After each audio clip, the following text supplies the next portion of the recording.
Here we go. All right, I'm going to call this meeting to order, the Budget Committee meeting. And we have a volunteer for the land acknowledgement. Linda, please go ahead. Thank you. We acknowledge and honor the Aboriginal people on whose ancestral homelands we work, the Irukutsim Band of the Shasta Nation, as well as the diverse and vibrant Native communities who make their home here today. We honor the first stewards in the Rogue Valley and the lands we love and depend on. Tribes with ancestral lands in and surrounding the geography of the Ashland watershed include the original past, present, and future indigenous inhabitants of the Shasta, Takelma, and Athabascan people. We also recognize and acknowledge the Shasta village of Quakaka, where the crow lights, that is now the Ashland City Plaza. Thank you. Let's all rise for the Pledge of Allegiance. I pledge allegiance to the flag of the United States of America and to the republic for which it stands, one nation, under God, indivisible, with liberty and justice for all.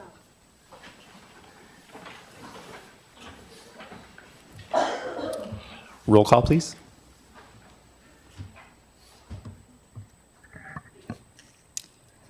Mayor Graham.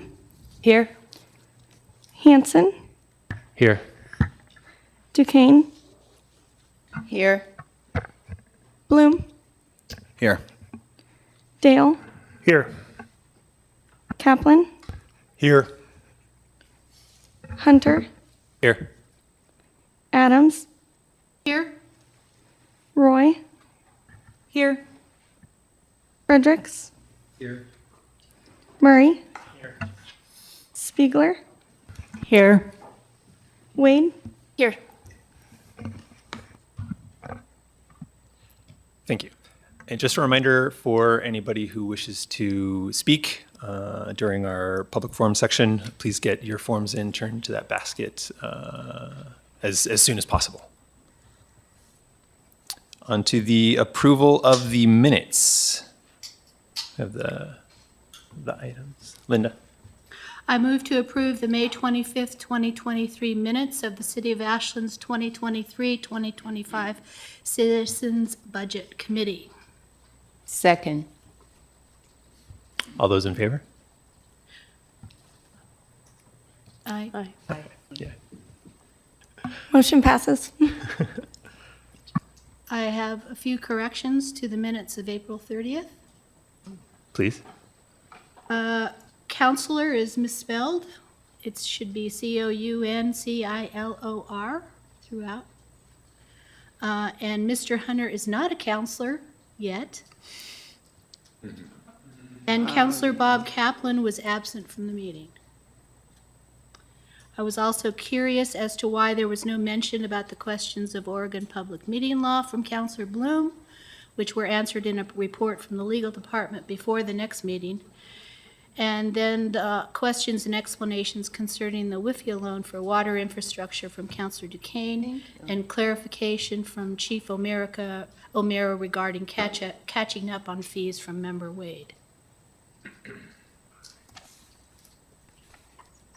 Thank you for those. Any discussion on that? So I move to approve the April 30th, 2025 minutes of the City of Ashland's 2025-2027 Citizens Budget Committee as amended. Second. All those in favor? Aye. Aye. Motion passes. Thank you. On to the public forum portion of the meeting. I have one person right now. That is Paul Mozina.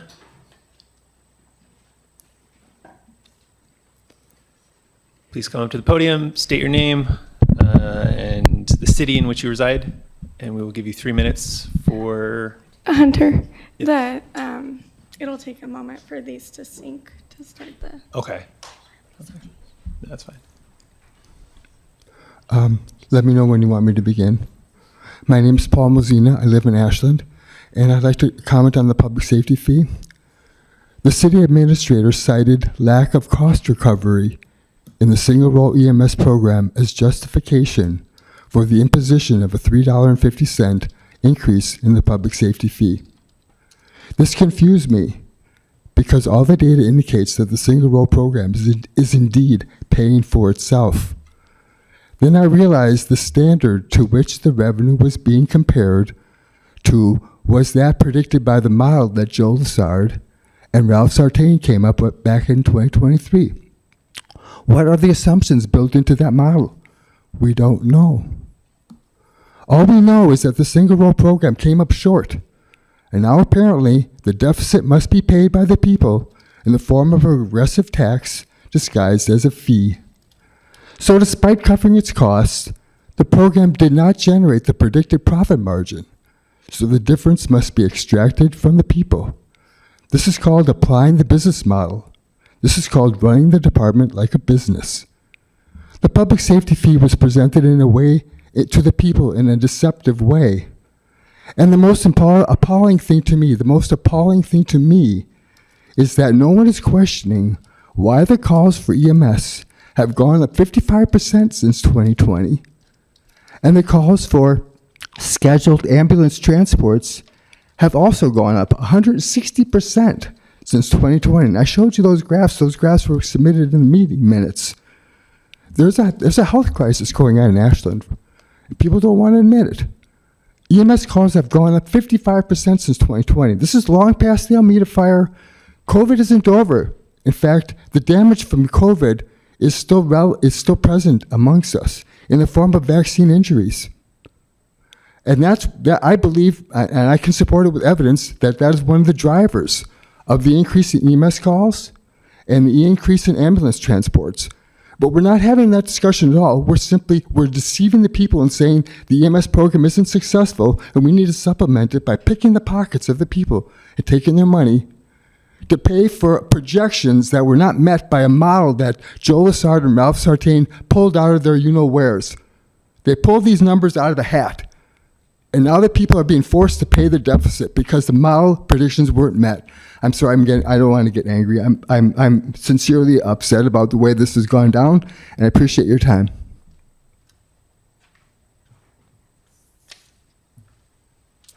Were there any other speakers? No. Okay. All right. Let us move on to the budget items. I know Marianne said she needed to speak to something concerning number one. Yes, thank you, Chair Hunter. So item number one in the agenda, item number 6.1, increase parks budget with possible motion. In there is an inconsistency. The parks fee that's being put forth to council upon their request was for it to be effective July 1st, 2025, and for 24 months, and that is a total of 1.5 million. So that's 1.5 million effective July 1st, and for 24 months. So I just wanted to make that clear as to your deliberation around the parks budget. And I will also make mention that there was one question that was out there that staff did not get a chance to address via email. So if CBC member Murray can have the floor at some point to ask his question, we can be prepared to answer that at your will. Just a point of clarification, council hasn't determined whether it's for 24 months or not, so right now it is just a $5 fee, and they will discuss the length of that fee at the council meeting on Tuesday of next week. Sure. And the clarification also being the 1.5 million here in this sample motion is $5 over the 24 months. That's correct. Okay. Thank you.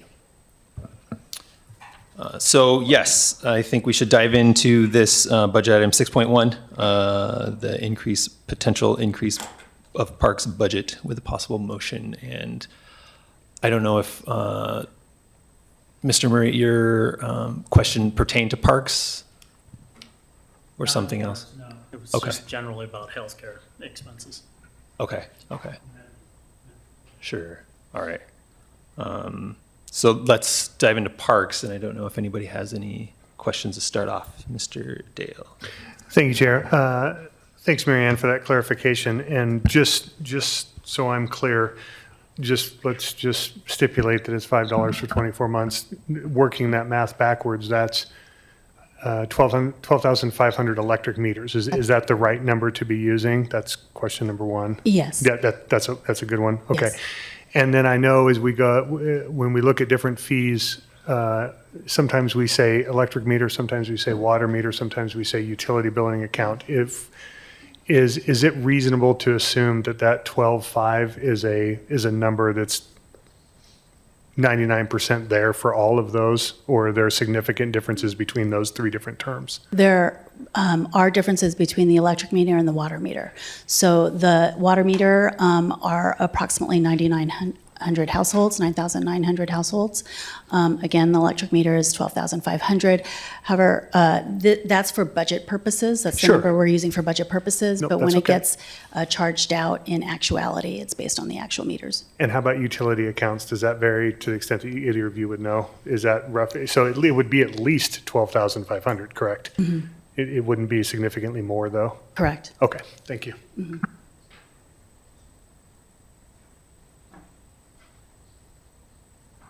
Does anybody have any other discussions, Ariana?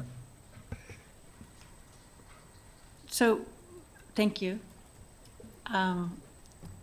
If we move to increase the parks budget, but you haven't decided for how long yet, am I missing I'm missing something here. There's a meeting after our citizen budget committee. Right, but didn't Mary Ann, did you just say? Can that I we help have- clarify Or that? maybe, yeah. So the Citizens Budget Committee has the ability as a body to be able to make approve or recommendations for the budget as it gets pushed forward to council. So that recommendation could include a dollar amount to increase a particular program, service, function, department, and that is what would be here for you to deliberate on. And if you decide that dollar amount would be included, it would go then to City Council as a recommended, as part of the recommended budget, and then City Council would have the decision, the ultimate decision to decide to adopt it or make changes. If they make changes, if it's under the 10% of that particular fund, then it doesn't need to be a public hearing. If it's over 10%, then we need to do a public hearing. Ask a clarifying question then. Sure. Does that mean that I should not use in my consideration of whether this is an appropriate amount or not, the length of time that it would be applied to the citizens of Ashland as a citizen budget committee member? You're deciding on a 24-month budget as a citizen budget committee member, so it doesn't, for that purposes, it would be appropriate.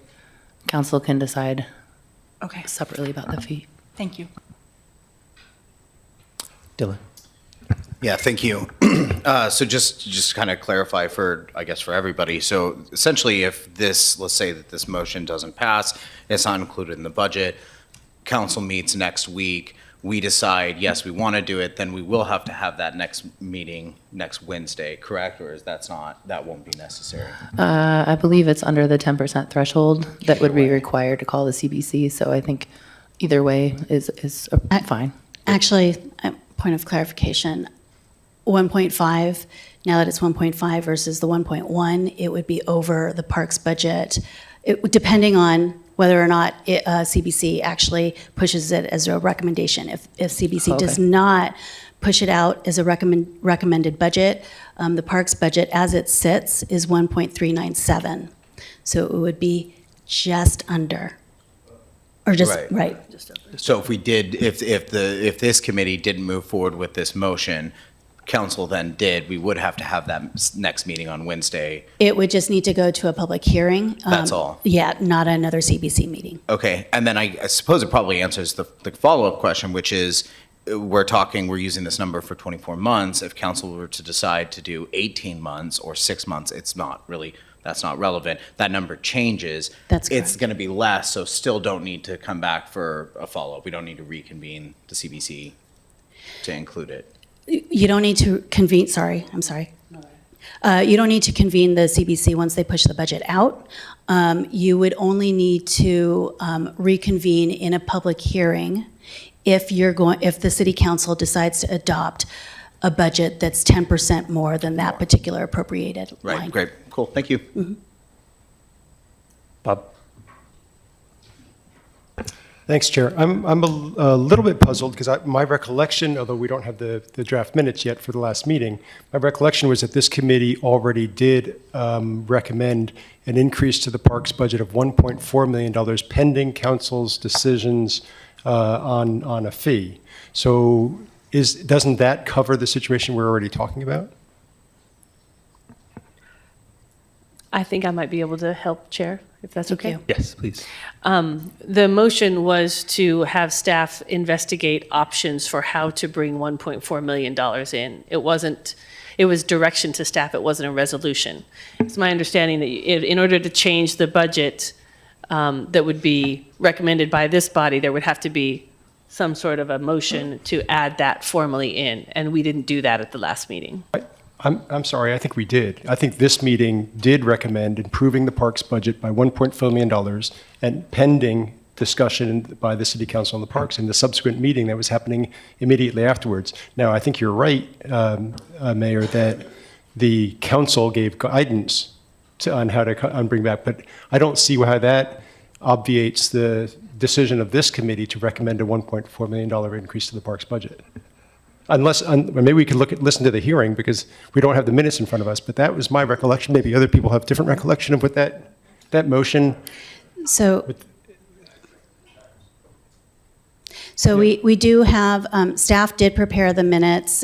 We did not get them completed in time for the agenda, and by public meeting law, we could not include them into the agenda because it was past the deadline.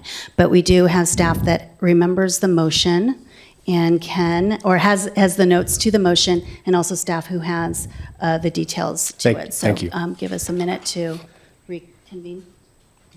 Oh, do you want to read it? What I have written down is direct staff, depending on the joint meeting, to bring back options for closing the gap of the $1.4 million in the parks budget. Yeah. Really? Yeah. I don't remember. Yeah. Remembering, I think that there was an initial discussion about including it, and then it was changed amended. It was after. amended. So your memory isn't off, it's just that there was a second part of there's that subsequent- that changed everything around, yeah. Landed on 1.4 recommendation. Yeah, I think it just Right. flipped. That is the same motion language that the draft minutes currently say. Amended motion to direct staff, depending on the outcome of the Council Parks Commission study session, to bring back to the body options for closing the gap of the $1.4 million in the Parks Department. And to clarify, the direction from the joint meeting was to bring council back a resolution for a $5 fee. For 24 months. There was 2 councilors who had no cap. Mayor, I'm not talking about the cap, I'm talking about the length of time. there was no decision on that. I watched the meeting this morning. So that will be up for discussion next Tuesday. But for the purposes of this body, the budget is for 24 months. This would get the revenue with the expense and the $5 fee. So whether or not that continues is beyond the purview of this meeting. I have a question. Is that, yes. Mary Ann, did you say 1.5 million when you gave us the change to the amount of money? Correct. Okay. So it does sound like we need to, if we want to do anything with this, would need to make some sort of motion for some amount of money to add to parks. I'm ready. I move to add $1,500,000 to the Parks Department's, $1,500,000 to the Parks Department. Let me start over. I move to add $1,500,000 to the Park Department's operational budget in the general fund on passage of a pending resolution by council to establish a $5 parks fee charged on all electric meters to fund parks operations in the general fund with a 24-month term starting July 1st, 2025.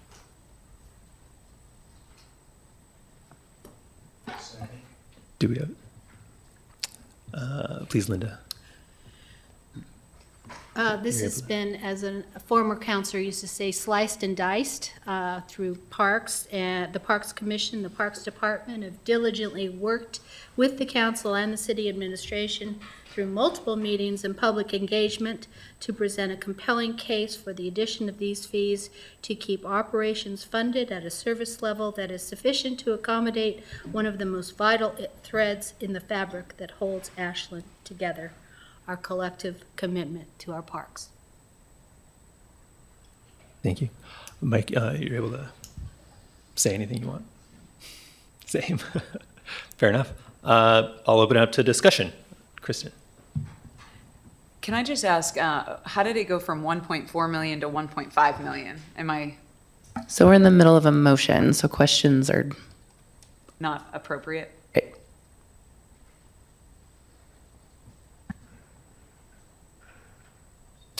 Dylan. Yeah, I'll just speak briefly to how I'm going to be voting on this. So personally, I think that the best process is for council to be making this decision and then convening CBC and then including this in the budget. It is not reflective of how I feel about this parks fee or this budget item in general. That is for Tuesday's meeting, and I'm happy to share it there. But I'll be voting no, simply because I just think that we're flipping this the wrong way. Sorry, Eric. I'll be supporting this motion. I was really impressed with our collaborative meeting that we held after the last Citizen Budget Committee meeting with the Parks Commissioners, Parks Department, Council collaboration, and there was support among both commissioners and councilors for this increase to the parks budget.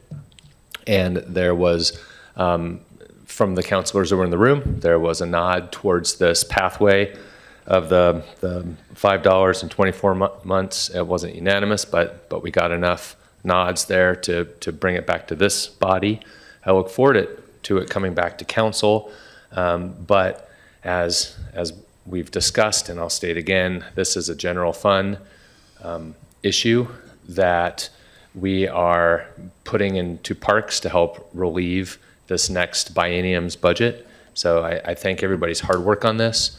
And I really look forward to keeping our parks open, to have the equity across our community where everybody who comes in our community will be able to take advantage of these services that are loved by not only tourists, but our Ashlanders. This is a livability, this is a attraction and retention.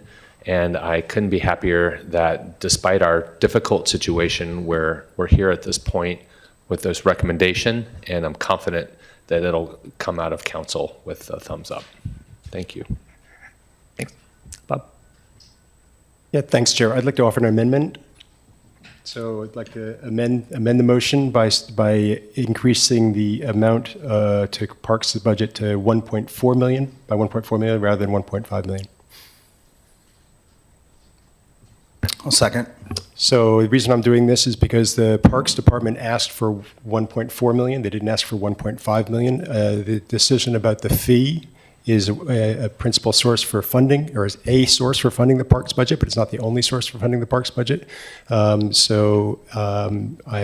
the fee happens to raise more than $1.4 million, the remainder, well, it would all go to the parks, but that would free up $100,000 from the parks budget that could fund other things in the general fund, including, for example, childcare and other things.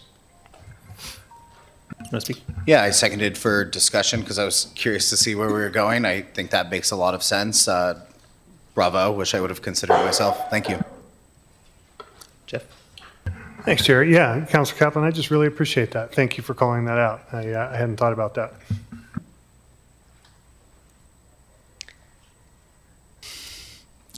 Mayor?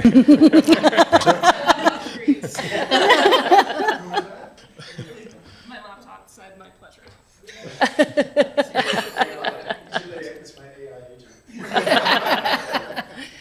Thank you, and thank you, Councilor Kaplan. I know that that's the next big conversation that we're going to have today, and so I'll be supporting the motion. Mike? To just get some clarification on why the 1.4 to 1.5 in the interim. I mean, it's $100,000, but I mean, if it was discussed at 1.4 and then it was brought forward to this meeting at 1.5, was there because of some budget machinations, or what was the issue that brought it up higher, just to give some more wiggle room, or? So I would suspect, I was listening to the joint meeting, but I wasn't there and tracking it closely. I would suspect that's the dollar amount that Director Houston had put forth based on his specific budget. When we calculate it for the budget from the finance side, we're calculating it based on 12,500 electric meters, and that multiplied by $5 times 24 or 18 comes to that dollar amount, which is for 24 months, 1.5 million. So different angles of looking at it from that budget perspective, and it provides a little inconsistency there, but that's. So just to clarify then, are we looking to approve the $5 or the amount? Because those are two separate numbers. For CBC, it would be an amount Just an that amount. you're including into the budget. Mhm. Thank you. You're welcome. Any other discussion on the amendment? All right, let's vote on the amendment. Mayor Graham, Yes. Hanson, Yes. Duquesne, Yes. Bloom, Yes. Dale, Yes. Kaplan, Yes. Hunter, Yes. Adams, Yes? Roy, Yes. Fredericks, Yes. Murray, Yes. Spiegler, Yes. Wade. Yes. Motion passes. I may. All right. Yes, Gina. Thank you, Chair. Something that I wanted to tell Councilor Kaplan, I appreciate that, bringing that up, but something that I wanted to touch on before that was brought up is that the motion itself on the floor for the amount of money going to parks, I do not support that because I look at this as a money managing concern. And the whole entire process around how this was brought to council, the community, and this body here, I don't feel comfortable in supporting this. When I look at the funds that already comes to parks, the 25% of the food and beverage, 14% of the general fund, to me, it's a matter of managing your money.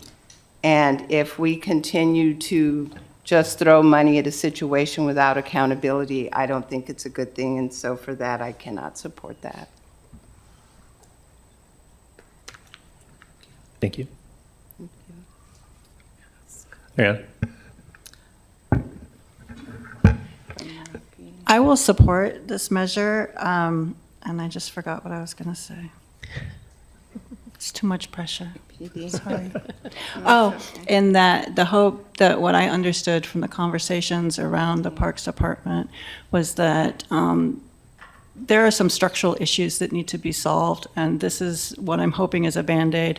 And although I recognize it's beyond my capacity as a budget Citizen Budget Committee member appointee to direct how long it is. I do hope that that is taken, that I'm voting on it because it has a time period.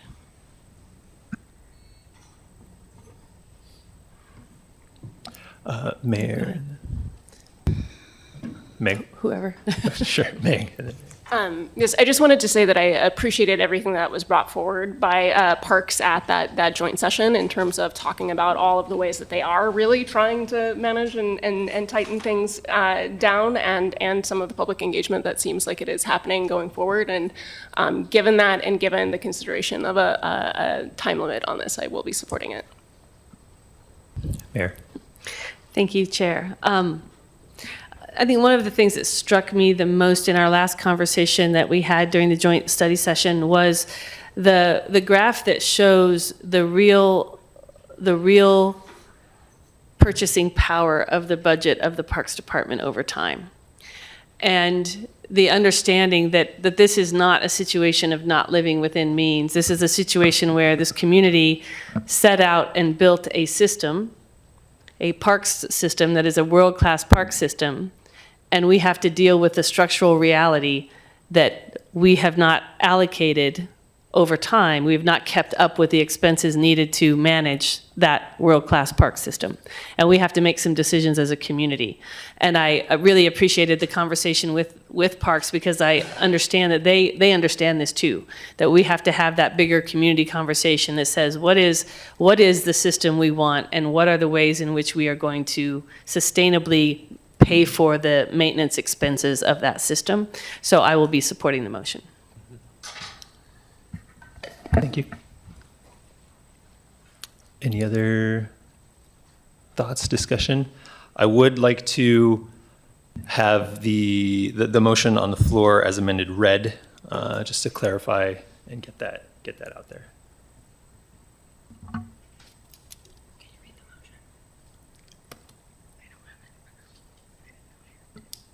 Did you write the motion? Do you, The amended motion on the floor is to increase the budget 1.4 million rather than the 1.5 million. I can read So, the motion. point of clarification, you've already voted Oh, on the I'm amendment, sorry. so now we're voting on the original motion, which is to put the money into the budget. Yeah, Correct. 1.5 into the budget. Would you like me to read the motion as amended? Sure, yes, if you have it. I move to add $1.4 million to the Parks Amendments operational budget in the general fund on passage of a pending resolution by council to establish a $5 parks fee charged on all electric meters to fund parks operations in the general fund with a 24-month term starting July 1st, 2025. So, just a point of clarification, we don't need a new motion, we need to vote on the motion that's on the floor. Right.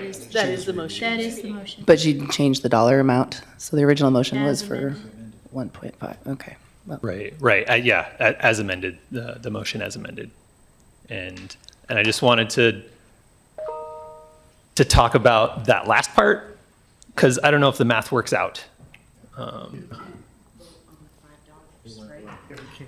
Right. That part about like the pending passage, I think we need to amend the motion to remove that part, Okay. because just because the math doesn't work out, and yeah, it's. I'll withdraw my motion.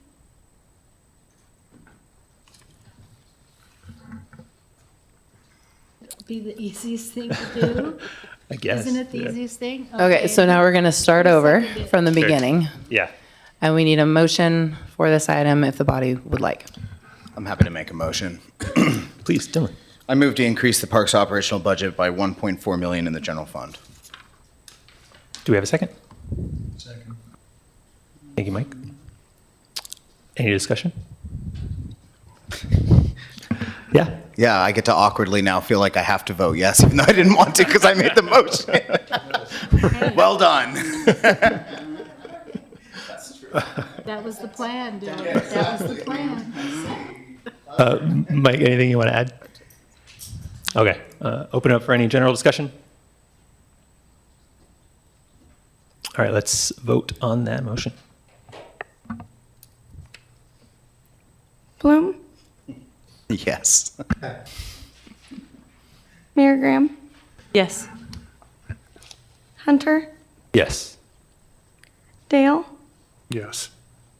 Adams, Yes. Fredericks, Yes. Hanson, Yes. Duquesne, No. Murray, Yes. Spiegler, Yes. Kaplan, Yes. Wade, Yes. Roy. Yes. Motion passes. Thank you. Now I'd like to bring it over to Michael to ask his question that he had yes.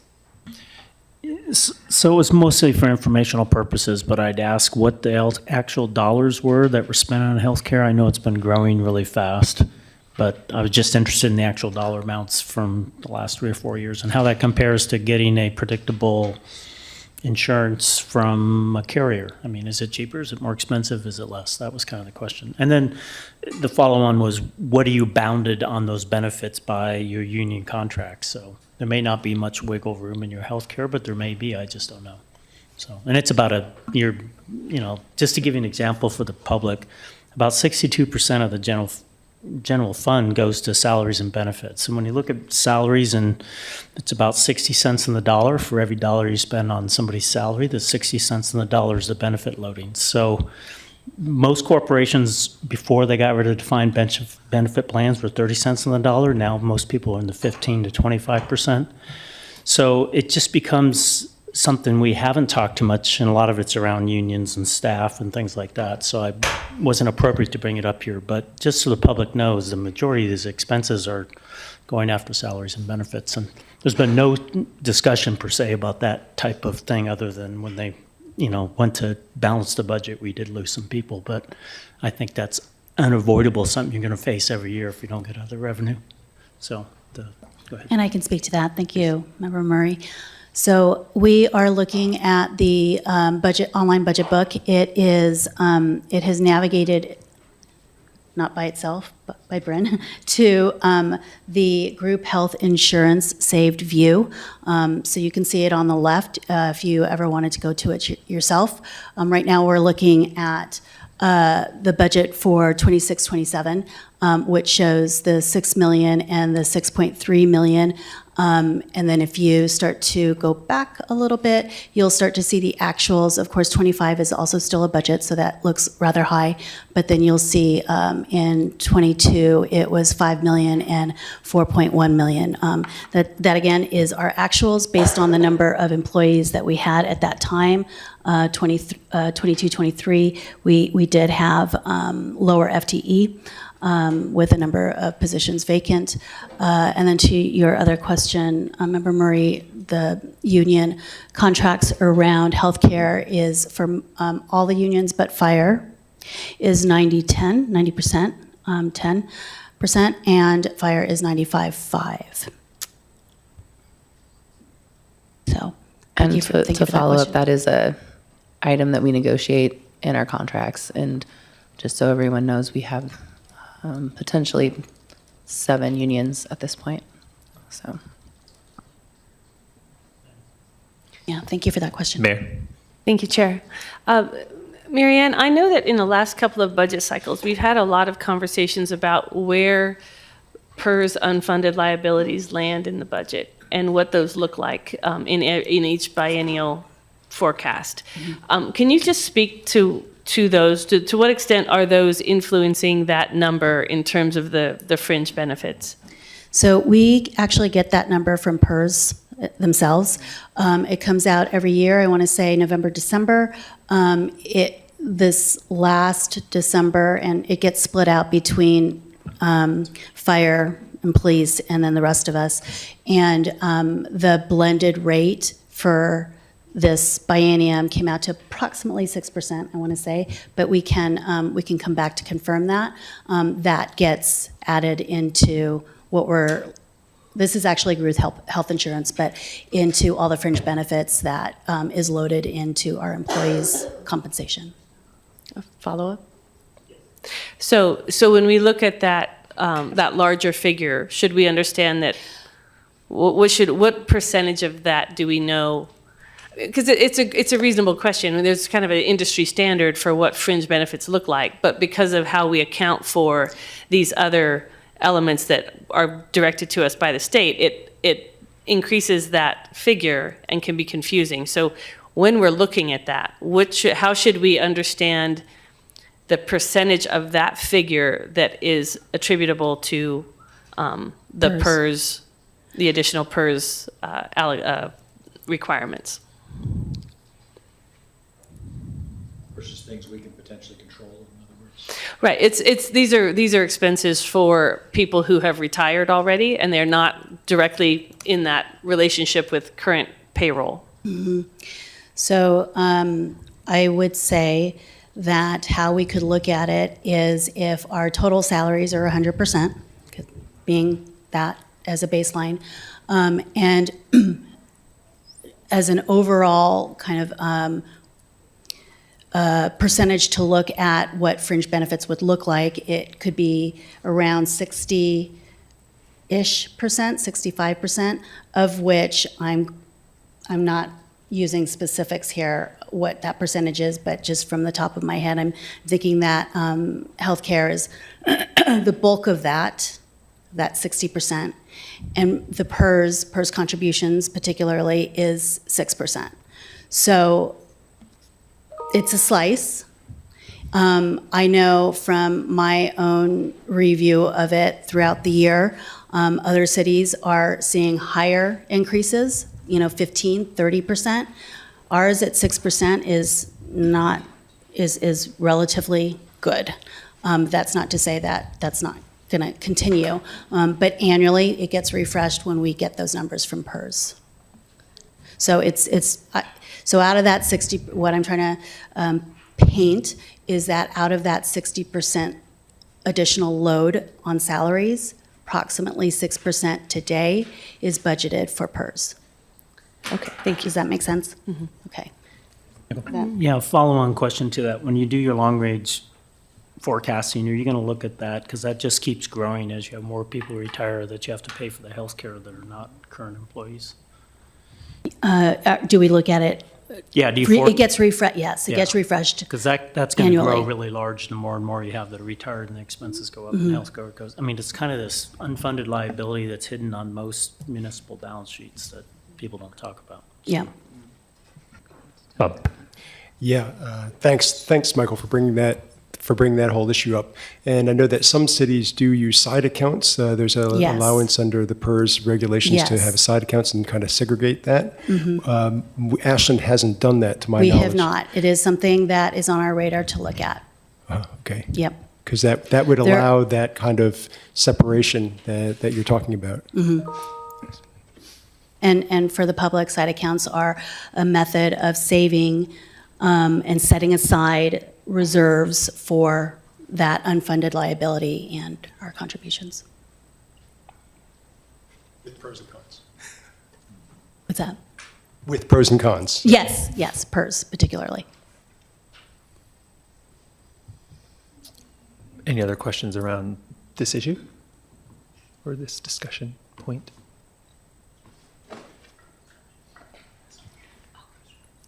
Yeah. Are we self-insured, or is the city of Ashland self-insured, or does it go to contract with Market? We do have an insurance company. We looked at self-insurance. We were self-insured a number of years ago, maybe 2 bienniums ago. We had an insurance fund that set aside for insurance, but we are no longer. We looked at it as being more advantageous to go out for our insurance.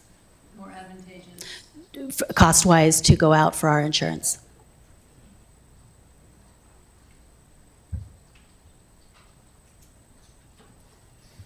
Eric? Yeah, that's a great question. I'm just curious to piggyback on that. CIS covers our commercial liability insurance. Yes. That's what I call it, and that's not what we call it as a municipality, right? It's called something else, not commercial. General liability. General liability, okay, thank you. Who carries our health care?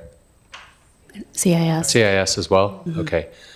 So if we wanted to pivot on healthcare, would we have the ability to go to the open market, or are we tied to CIS because we're a member of the LOC and all that?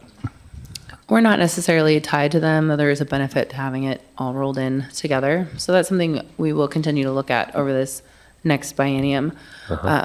When we were self-insured before, the issue became what was covered versus what wasn't. So that is some concern from staff with the idea of self-insurance again. There's some history there. Right.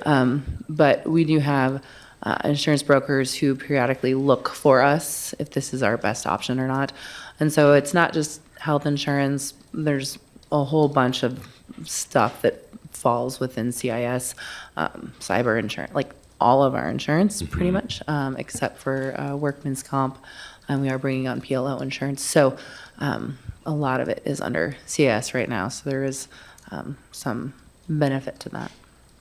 And CIS is a non-for-profit, right? Because they're looking after us member cities of the League of Oregon Cities. Yeah, it's made up of government entities. I think the majority of municipalities in the state are insured by CIS to some degree. I'm not sure at what levels, but And yeah. do the union, do all packages fall under that same umbrella? Yes. Okay, thank you. I just wanted to offer a correction to PERS. Staff just presented me the actual number. It's 6.5% annually, but 13% for the biennium. Sure.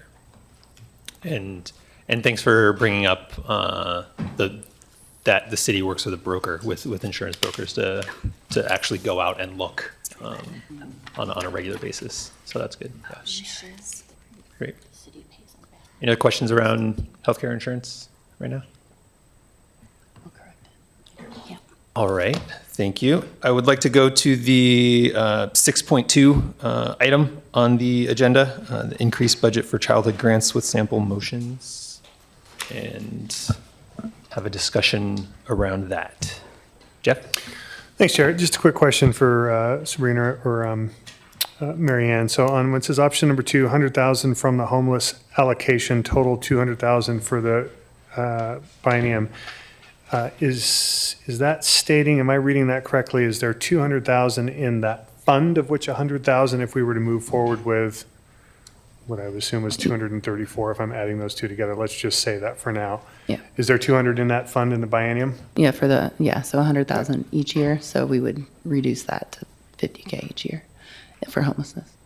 If we took 100,000, okay, we would reduce it to 50. Okay, so, okay, cool. Mayor? A follow-on to the homeless question, is my recollection that 100,000 a year is to staff the severe weather shelter. So if we reduce that, then what we would be looking at is fewer nights, is that correct? So it is both staffing for severe weather, potentially, but a lot of it goes towards the amenities here for the dusk to dawn lawn, the porta potty rentals, the dumpster rentals, et cetera. Okay.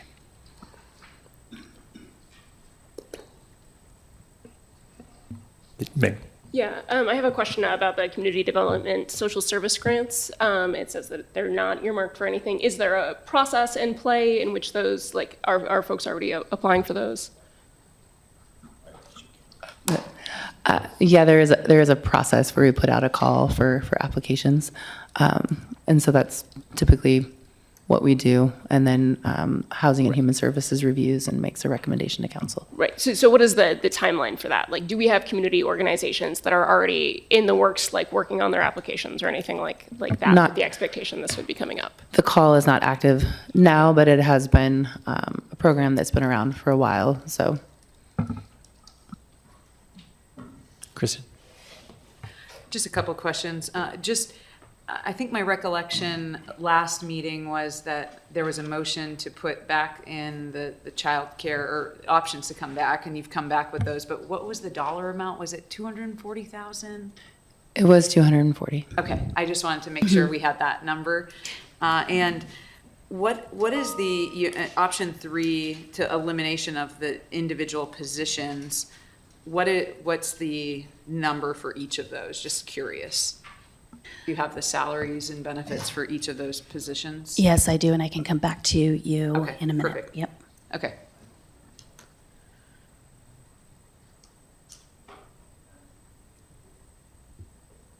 Jeff. Okay. Sorry, I'd already gone, so was deferring. Another question, Sabrina, to the mayor's point, do you have close to exact figures of how much of that is for the severe weather shelter, the breakdown between those two and the dusk to dawn amenities, roughly? So last biennium, for the severe weather shelter, just for this winter, it was around 120,000.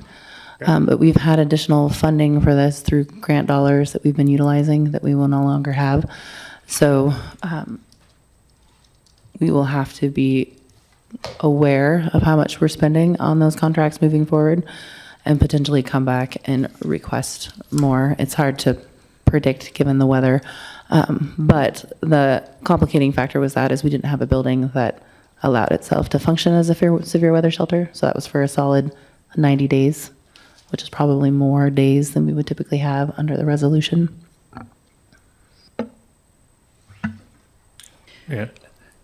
To answer Member Roy's question, Deputy City Manager for the 2 years, total salary and benefits is $552,000. The Emergency Management Manager for the same period is $443,000, and the Communications Officer is $369,000. You're welcome. Bob? Yeah, thanks, Jane. Marianne, I'm looking at the numbers we've got for the budget numbers, and I'm taking to heart the comment that obviously a budget is a projection, and it's the best guess we have at any particular time. In fact, this is the best guess of a month or so ago when it came to us. And I'm looking at the total amount of projected to spend on wages, employee wages only, in fiscal 2026, just 1 year. Wages, not benefits, so not getting into the benefits question. And it says that my understanding of it is that the total amount spent on wages, projected to spend on wages, is $467,330. That 16 million for 16 total million. For the general fund, I'm sorry. For the general fund, For general okay. fund. We're talking about the general fund. I'm Okay. sorry, I should have clarified that. So am I correct in my recollection that in estimating that expense, you've estimated as if every single position were filled for every single day of that fiscal year? That is correct. Yes. So if we were to assume 99% that it was that it were filled, that every single position, that amount were only 99% filled. So in other words, a 1% vacancy rate. What is our vacancy rate typically in the general fund? Do you have that number? It's a little skewed because of the pandemic. Sure. So, 10%. But I would say this last 2 years, we've been really fully staffed. Yeah, I would say So- in the general fund it's probably 5 to 6% now. So Right. fully staffed means 5 to 6% of a gap, right? Sure. Yeah, so that's the So- typical turnover, people Typical retiring, turnover. resigning. that kind Exactly. of People thing, yeah. retire. We don't have a fire chief, for example, right now. So that's one position. If we just take 1% of 16,467,330 is $164,673 per year. Okay, just by my math, you can. So, and then but it's also true that we talked last week about the reserve. We're projecting $2.1 million in reserve, unallocated. We talked about, that's one of the options here. You tapping the reserve, I hate that. I don't like to tap the reserve if possible. I'd rather leave the reserve in reserve. And we also have a separate contingency of $1.2 million, contingency just for the general fund. And I don't want to cut down our contingency either. I want to have those buffers there. So would it be a reasonable approach to assume a 99% fill, free up that $164,000 per year to, we only need it for 1 year actually, because we have $100,000 if the council approves a fee of $5 for 2 years. That raises us $1.5 million instead of the $1.4 million we allocated that this committee recommended allocating to the parks. And we'd still, if we turned out to be wrong, and instead of 99% filled, we were 100% filled, we then have the recourse to the contingency, which far exceeds the $164,000 that we could possibly be overshooting. Is that a fair? All that is theoretically fair. Yeah. I will say contingency is a non-negotiable item because it is a requirement that we maintain a certain percentage for contingency and ending fund balance. Yep. I will say it is not advisable. I've looked at this at the college. I've asked my my colleagues at other cities. They are not. They are 100% budgeting based on authorized FTE. We just don't ever know which way the wind is going to blow, and it is a protocol that is how we budget and what other cities have been doing in the state of Oregon. Thanks, Marianne. You also reminded me of the other source of the other buffer that we have, which is the fund balance, minimum fund balance policy. We've got a minimum fund balance policy that we've got to keep 16%, 16.67% in the general fund, which is equivalent to 3 months. I think it's 3 months of last 3 years average operational expenditures in the general fund. So that's an additional several $1 million, $8 million. Something like that? It's going to be 7.some million dollars. Yeah. So it seems to me that we have, I agree with you, contingency is non-negotiable. I'm not at all talking about allocating that contingency. I'm just saying that if we were to fund the personnel salary line, not even the benefits, the salary line at 99%, and we were wrong, and it were 1% more, we would have plenty of buffer to be able to cover that eventuality from the $7 or $8 million in the minimum fund balance policy, the $2 million from the reserve, and the 1.2 of contingency. Are those numbers correct?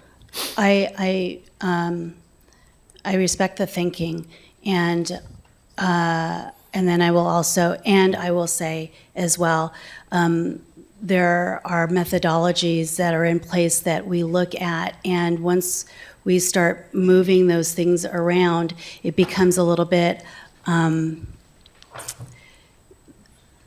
less structured in terms of our budgeting practices, like our internal service charges. We looked at whether or not that can go up and down based on how we wanted to fund the general fund. We can't change our methodologies because we need the money, and this would be one of those methodologies, is funding for full authorized FTE. If we decide we don't want to do that, then I think as a body we need to be consistent, and then that is what we do going forward, not just this biennium. That's a fair point, and I would certainly support that as well, having that little bit of flexibility. Actually, I think it's very conservative flexibility because we have such generous buffers. Can I just respond to that one? I agree. Those buffers are good until they're not, and that is the role of finance to ensure those policies and those buffers are in place from the methodologies we set. But absolutely. That, of course, and I respect the role of finance to make sure that we're being as cautious as possible. That's why we have a AA3 credit rating, which has gotten only better in the last few years. So thank you. Jim. Mayor, you had related to that, Bob. Thank you. In corporate America, that came up all the time, that kind of decision making, but it ultimately reverted to the way that Marianne has suggested, for the simple reasons that people could manipulate, it's subject to manipulation. I didn't hire this person for $80,000, therefore I have $80,000 to spend, and next thing you know, I do need that person next year, and the budget corresponding goes up.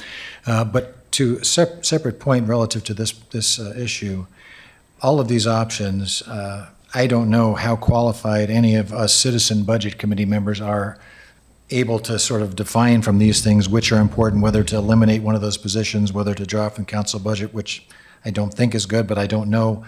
Could we as a group decide to, and I heard your comment relative to the drawing from reserves as a last resort, but could we as a group agree to draw from reserves and then have the committee then the city council then determine where that might then subsequently change the allocation based on need of the city, whether it's, relative to homeless nights needed, or whether the different budgets or the communication officer, emergency manager, deputy city manager positions are needed or not, but to at least provide that fund amount there as an amount, and then allow you to, who have better experience and knowledge of this, to make the determination how to potentially change that allocation. Mayor? Thank you. I think this question is a conversation the council has been dealing with for a couple of years, because we know that the ability of working parents to have their children in quality childcare is a fundamental element of our economy as well as our livability here. And for the last couple of years, the council has funded the piloting of direct subsidies to childcare providers.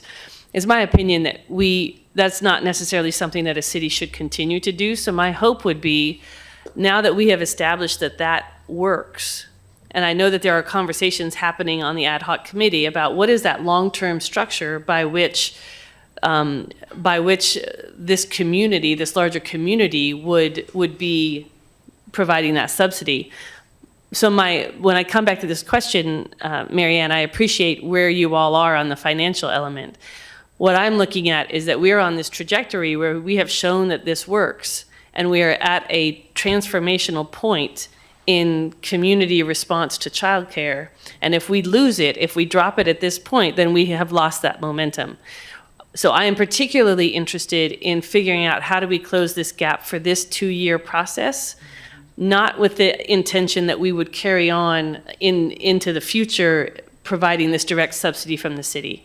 So when I think about that, and I come back to Councillor Kaplan's question about this number, this net difference, it strikes me that I would like to know, have we ever, and I realize you don't have that here right now, but how hard would it be for us to tell what those percentages have been over time? Have we ever gotten close to 1% or 2%? Right? So how much risk are we taking? Because in my mind, we're taking a risk by losing the momentum in this program. And then how does that offset against a financial risk we might take? Do we have any way of getting to those numbers quickly, or is that a research process?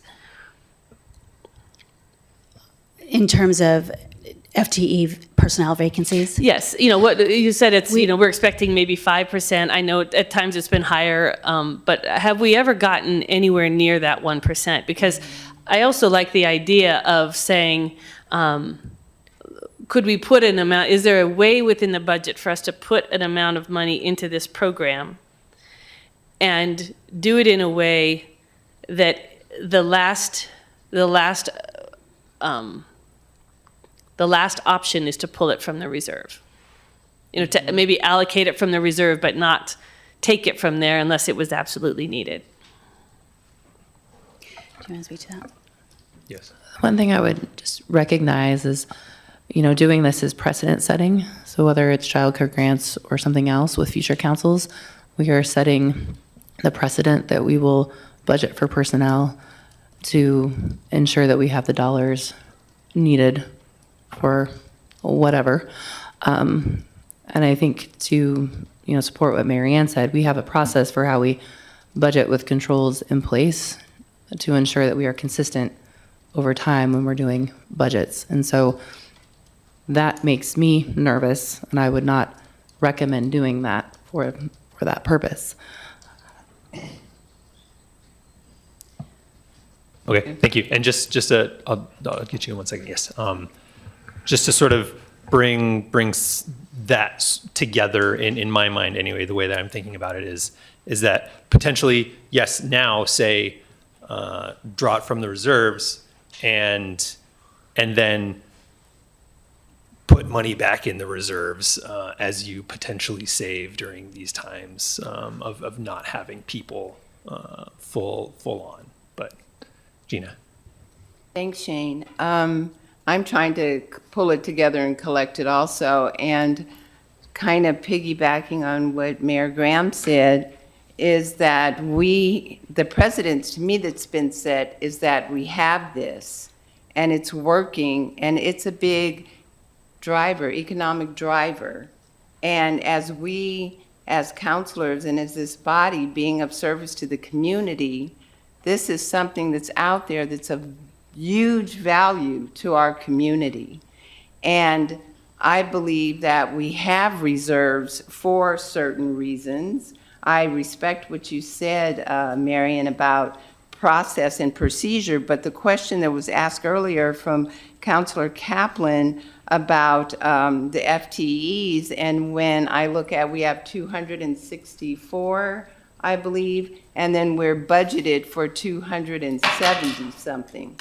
So is this budget, is this 16 million, is that for the number of FTEs the city is budgeted for, that 274, or is it what we actually have?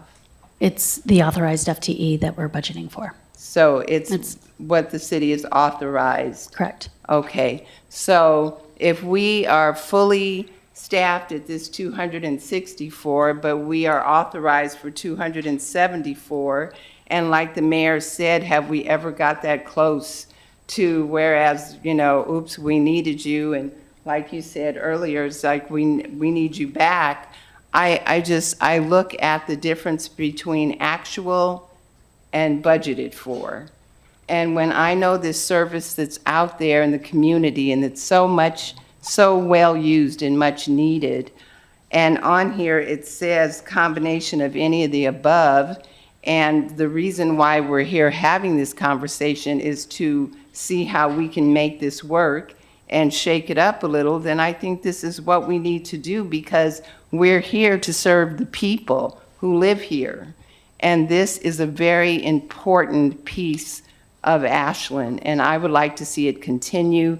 And that precedence has been set with, we are here to help you. We are living in a time where there's not grants available. I get that, but it's not always going to be that way. So I like the idea of doing what we can and doing the combination work and taking the money from where we can get it, even if it means we're going to be off balance a little bit to make it happen.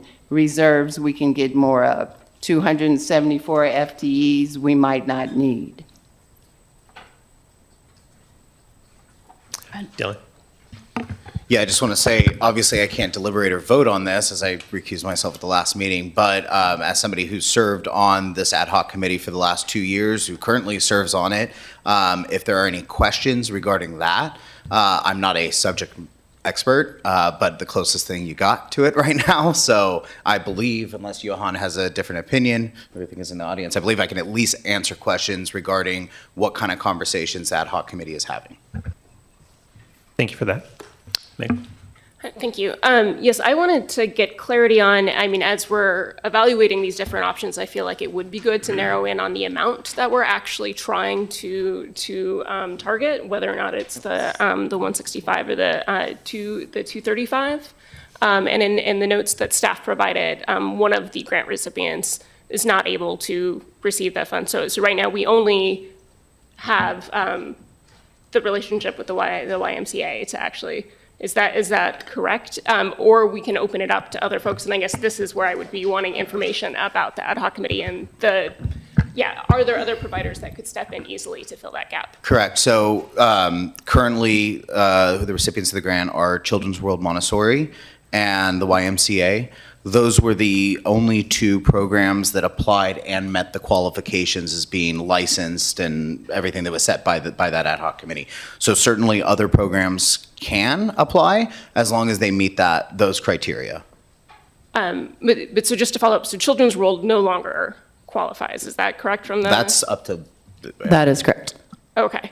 So, and would the YMCA, from what we know, be able to, do they have the capacity to fill the gap left open by Children's World? So some context here. So the fact that the YMCA, and this is what we're hearing from the YMCA giving feedback, is that they expanded 40 extra seats, knowing that this grant was coming through, because they understood that this would then obviously increase demand. And then in turn, they knew, okay, we know at least this number of people will be able to now be served. So they actually expanded 40 seats from what they were originally planning on doing. So I can't speak to what the YMCA's plan is in the future, but I imagine it would be something similar, that if they knew that even more money was potentially coming, if they were the only ones that did qualify, that would then probably, I would imagine, play into their considerations about expanding their program and adding seats. So it is your understanding that we have enough qualified providers to use up all of the 235,000 if we were able to provide that? So right now, I mean, obviously there's a problem with getting teachers in general, but that doesn't mean that we can't, recruit obviously outside of Ashland. There's already a lot of teachers coming in. That's kind of a programming thing that they dig into.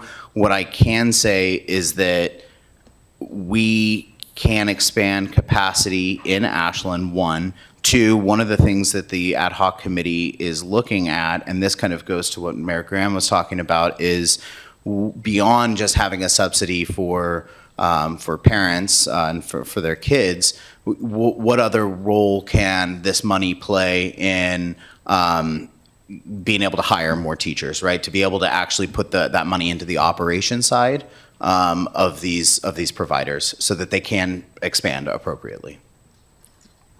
Thanks. And just you're next. But just as a temperature read, I just want to make sure that we're all sort of generally in favor of providing this 240,000, and we kind of want to know where to pull it from. Is that the read? I just want to make sure that that's like generally where we're headed. Okay, Ariana. Just a few questions before I can answer that. Absolutely, yeah. And maybe Dylan, you're the best person, but I'll just put this out there. So this grant, is it correct? It would be like, it would add 40 seats? Or am I not understanding that? No, what I was saying is that when word got out that this grant was going to be happening, and we kind of put it out to all the different programs, the institutions out there, the YMCA recognized that obviously it would increase demand. More people would now have access to childcare that they didn't have access to before, and I think made a programming decision to expand the amount of seats that they were offering, understanding that. So how many families does this, or how many children does this serve? So the amount of the 30, grant? 38 families, but I believe it's 40 students.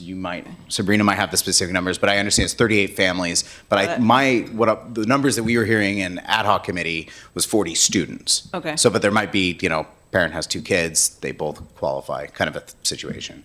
And then I'm hearing a lot of talk about how impactful this is to the economy of Ashland. And I'm wondering does the ad hoc committee, or is there someone here that has data behind that? No. So there's no data behind whether there is a true economic impact from this program? So at this point, it's all anecdotal. The ad hoc committee is currently working on collecting that data.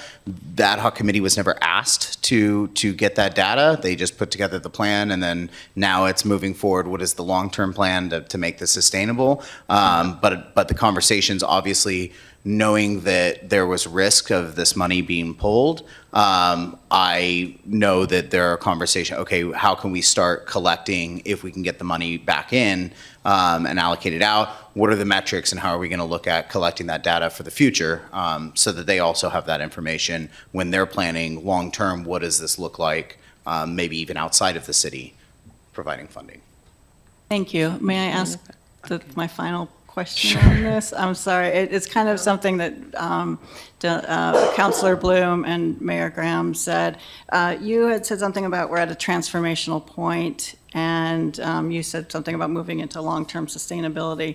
So can you talk a little bit more about what that transformational point is? Or do we just need one more year and then we move into some sort of more sustainable options? Or what does that mean?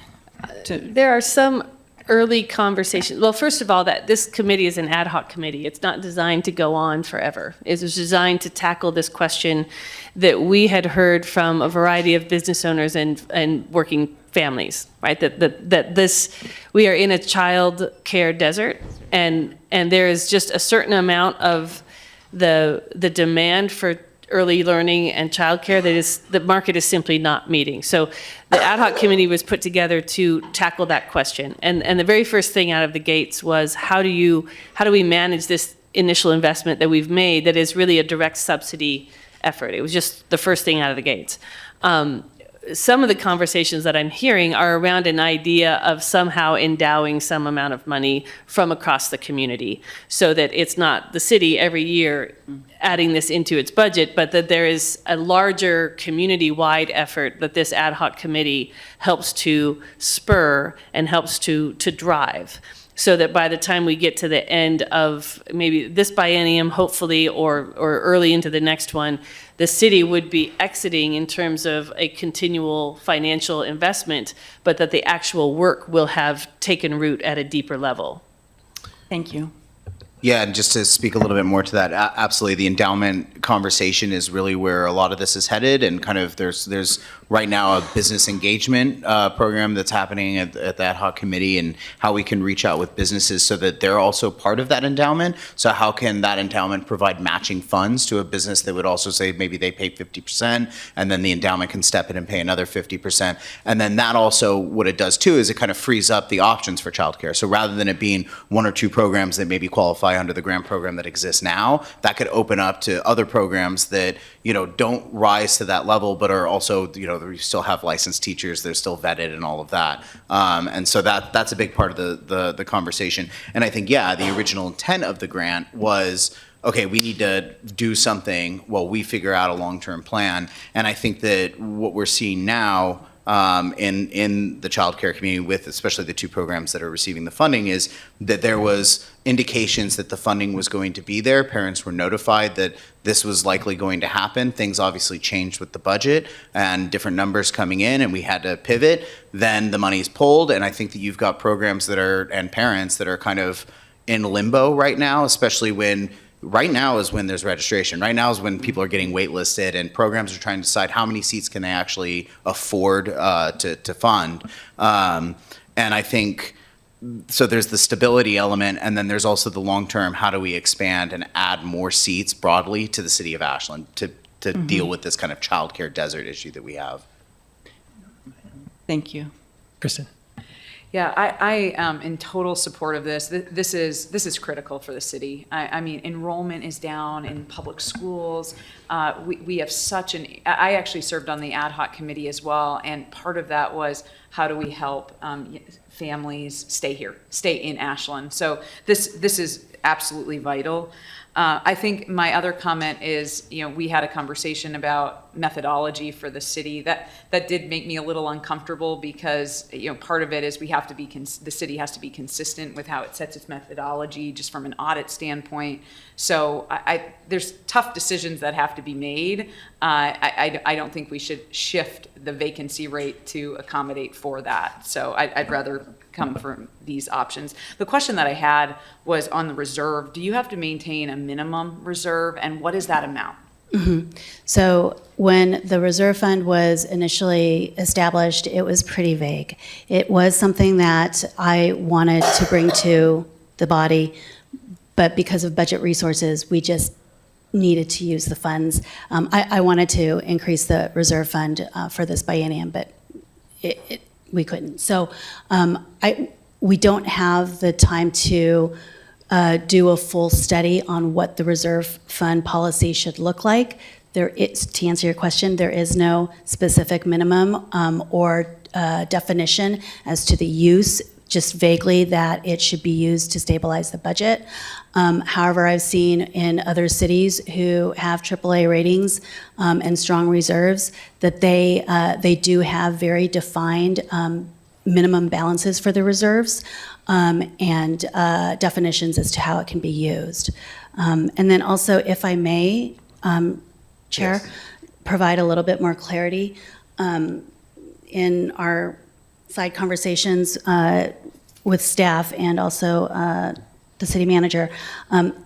It would not be possible, even respectfully, if we wanted to do it, it would not be totally feasible to attach percentages to OpenGov. It's not how our workforce works, our workforce portal in OpenGov, how it works. It would require a lot of manual intervention, and what would end up happening is if we were still authorizing a full, based on the budget, the appropriation levels would be set, but yet some of those departments would blow them and be out of compliance.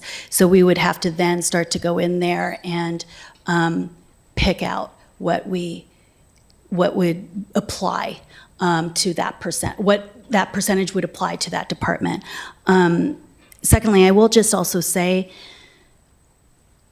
frankly, that one of the reasons why we have been having these budget discussions, the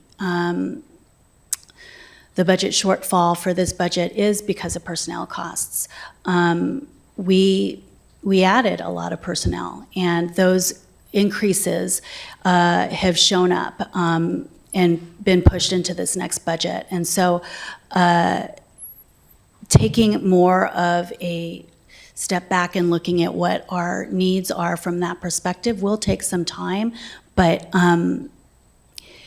keeping to, you know, our methodologies will help us to develop what that will look like going forward into the next biennium and the next biennium.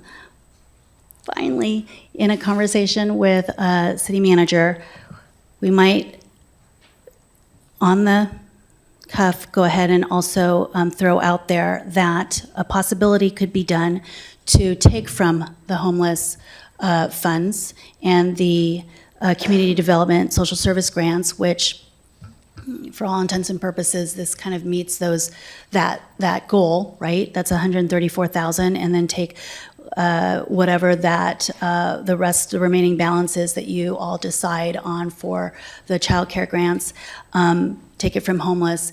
And at our mid-cycle budget reconciliation or true-up, whatever cost savings we find from there, from wherever that is, personnel or M&S or wherever, we can draw from contingencies or refresh the homeless budget accordingly from those and reappropriate from there. So that is a thought to put out there. Thank you. Bob?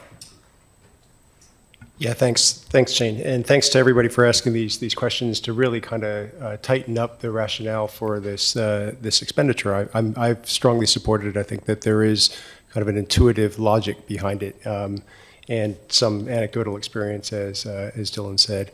But I think we do need to get tighter about it to really kind of to figure out, you know, how much it is, and then use that to try to bring other resources to the table. It strikes me that, you know, we're kind of partly down that road, so I would support finding a way to continue to fund this budget line for this next biennium, and that's what we're talking about. I think we've already found $100,000 potentially if the city council approves a $5 parks fee for 24 months. That raises $1.5 million, and only 1.4 is necessary for the Parks Department. And I think and I understand your concern as a finance director of not wanting to do that. I should also just point out that I was talking about just the personnel portion. It's never, not even touching the benefits portion, which is the extra 62. So it's extremely conservative. But nevertheless, I understand that there are some difficulties in doing it even with our systems. Another possibility, which would have the same effect, is to look at the projected ending fund balance for the biennium. We currently have in our general fund a requirement. We talked about the requirement for the minimum fund balance of 16.67% of the 3-year average needs. We're funded at almost 200% of that right now. I think we're projected to carry in, you know, over 100% of the minimum into the biennium. Not talking about touching that, continue to do that, but we're projecting transferring out at the end of the biennium a certain amount of money. So that could be reduced by that $160,000, whatever the gap is, and hit the mark. And if we end up in the middle of the biennium finding that we have extra money, we could actually put it back. We'll have it in the ending fund balance. It's kind of what ending fund balance is for. It balances that. We would have to change the policy then. No, I'm not talking about. No, we're in excess. We're already in excess of the minimum, so we don't have to. We don't go under the minimum. Actually, I'm not sure that we are, because Bryn, you want to speak to that? So when we develop the budget, we do take into consideration what we project the ending fund balance will be at the end of '25. And then we use that to build the upcoming budget. And the budget right now is built with that scenario carry and forward. all of the carry forward. So- And we are just at policy. And then we recalculate all the contingencies based on those expenditures. So it's a C-level thing. So in this biennium, you're telling me that in this biennium, we were able to add, because the question came from Kristen, how much, what's the minimum for the reserve? We had $40,000 in the reserve, special reserve fund before this biennium started. Now we have $2.1 million. Some of that is financial, earnings from investments, but we transferred in at one point, $1.7 million into it over the period. That was because we over projected expenses and under projected revenues. And you're saying that if I'm understanding the methodology that you applied, that in order to get into this budget, you projected using the entire surplus minimum fund balance for the general fund going into this biennium, and now we've grown to almost twice the amount that we need over the course of the biennium. So we're at 100, in March we were at 182% of the minimum. So you said that growth in fund balance over the course was just happened because we'd projected using it all? Is that what you said? So when we develop the budget, we develop what that dollar amount is for the 16.67 in the general fund. That is our stopgap, our stop line. And that is inclusive of the carry forwards of whatever cost savings that we realized during the biennium, the 23-25 biennium. Am I understanding the question? Yeah, I think you are. I think you're saying that you projected it, and then we generated far more than that. we generated a surplus of ending fund balance because we were projecting having only 16.67%. And some of those are, yeah, I'm sorry. Some of that was 16.6. We were expecting we were going to draw down our fund balance, general fund balance, to reach 16.67, the minimum, which is a little surprising to me because the way the financial policies are stated, we shouldn't be touching that minimum. If we go below that minimum. Correct, we don't touch that minimum. Anything above that 16.67% is appropriated already. And so it might be some cost savings, but it might also be projects that didn't materialize during the biennium that we're pushing forward, or opioid money that we've received and are pushing those forward. Sure. So a good chunk of that change is moving forward. Okay, and so I'm not sure if our suggestion landed, which was... No, I don't like it. No, okay. No, sorry. But I'm one person, so other people may like to take money from homeless service programs to fund, something else. But I'm not really in favor of it. We're already generating too much, spending too much on it, and we're taking too long to do the things that we have committed to do. Mayor? Thank you, Chair. So back to that possibility, Marianne, if we were to, say, take, say, $50,000, well, let's make the numbers nice and easy. Say we're to take $34,000 out of the community development social services grants and put it towards this. So we now had $100,000 moving into that, into the biennium. Would we budget it as 50 and 50? Or would we budget it as, what is half of that? 65,000 in the first year and less in the second year, and then come back in the middle and see if we can backfill it with savings from other places? Is that what you're suggesting? Or would we immediately be cutting those allocations for this first year of the biennium? We can allocate it between the 2 years however we'd like. And so whatever that would make sense, we could do. And then when we do the mid-cycle reconciliation, at that point in time, we can replenish or appropriate, much like what we did with the interest income. If we find, realize interest income, additional revenues, or we realize cost savings, we can reappropriate it, like, same thing with the budget, transfers and budget supplementals that we see during the year, where we transfer it between funds line items. Okay, great, thank you. Jeff? Thank you, Chair. Mary Ann, so just kind of to restate, we've been talking about the, if we allocate the funds out of certain, or allocate monies out of certain funds, the homeless fund, the ComDev, social services, and then these community partnerships come in with grants, so forth, we can just replenish those funds, correct? Assuming those funds, I mean, are there any kind of triggers or any reasons why we wouldn't be able to do budget supplementals in that way? I'm trying to think of anything that that's not pushing the easy button, so to speak.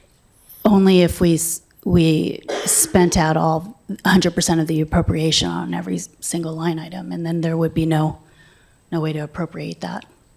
No, I understand that, Yeah. but even if we did, I'm just saying that there would not be any special procedure other than some sort of budget supplemental. If someone wrote a check for, $50,000, $100,000, whatever it does, whatever the money is, that we can then, as council through you, would just do a budget supplemental saying, put this back in X fund, be it Correct. homeless or grant Yeah, fund, so forth. I'm just right. trying to figure out. Except for those restricted monies like opioid or whatever, that would be correct. Sure. Okay. Yep. Thank you.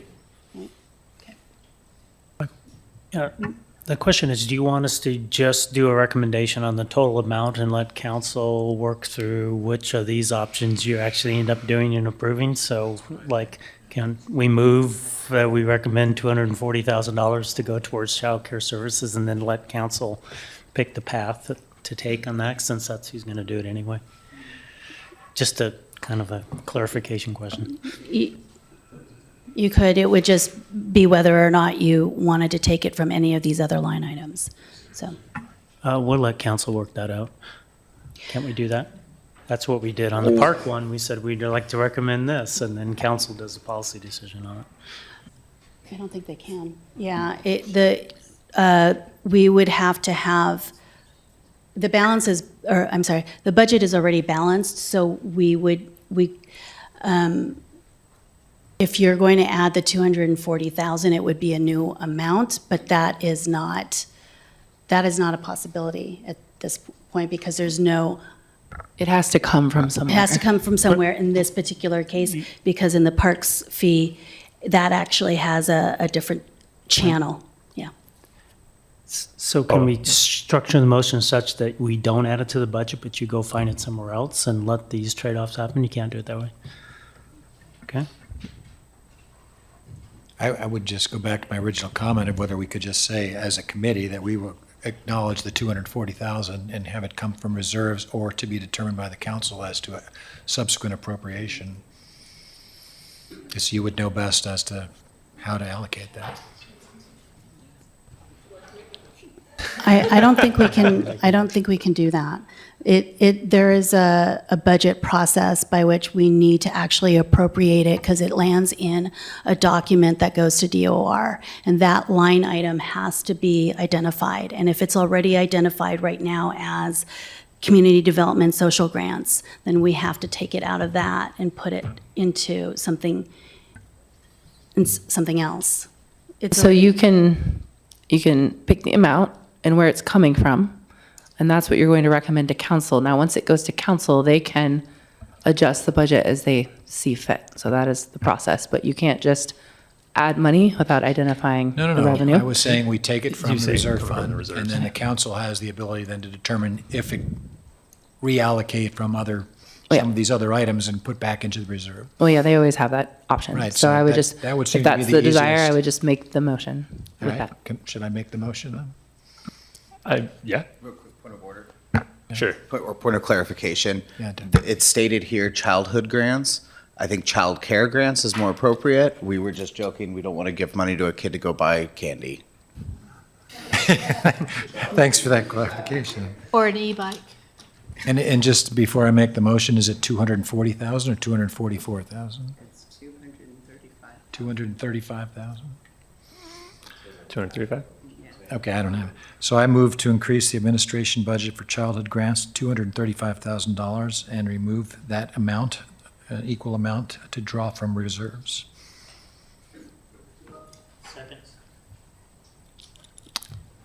Please go ahead, Jim. Well, I just think, again, that as citizen committee members, I am not qualified to determine, I don't like the sound of taking from anything that connects with homeless monies that we're spending. Community development, I don't know. I don't know what the status is of our current emergency manager, city manager, or council budgets, but I would suggest that we are invested in this program as a committee, and then we should make sure we have the funds for it. And if the subsequent city council should determine that those funds could be better taken from elsewhere and means that won't harm those departments, then, and put back into the reserve funds, they should then do so. Thank you. Michael? Yeah, because it seems like you have a lot of options here on the FTE. I mean, we shouldn't be the ones deciding you should have 272 FTE instead of 274, and that adds up to what you'd need here. But we don't have the experience looking within these budgets to make those good calls on, where's it coming out of here and there. That's just, you guys are a lot closer to that. So that's why I wanted to kind of wrap this up, and I think everybody's supportive of it, and then let's move forward. And I'll just say something in support of this. I like the idea that it isn't an ongoing thing that the city wants to, is thinking about doing in perpetuity. We can draw from reserves now, get the program on its feet, and then not have to keep drawing from reserves continually in the future. Jeff?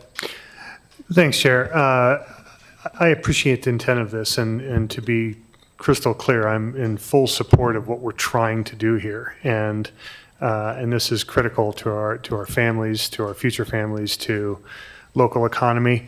And I know there are some very, very difficult trade-offs here. I will say that I just, 2.1 million sounds like a lot. It's not a lot, and I am, tapping from a reserve fund is an extremely slippery slope.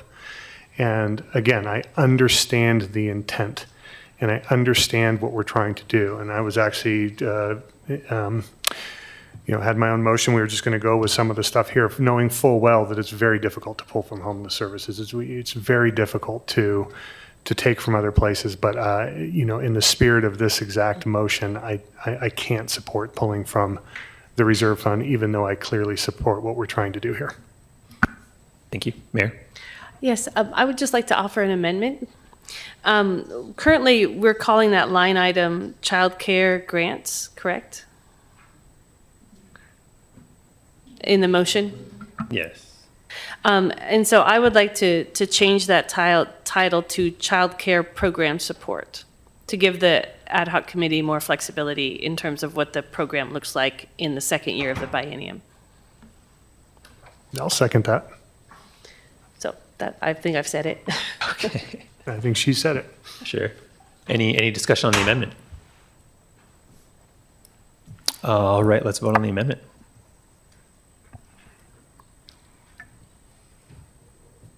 Bloom. Okay. I can't vote. Sorry, Oh. I recused Oh, it's- myself. No vote. Okay. Sorry. Present. Mayor Graham. Yes. Hunter. Yes. Dale. Yes. Adams. Yes. Fredericks. Yes. Hanson. Yes.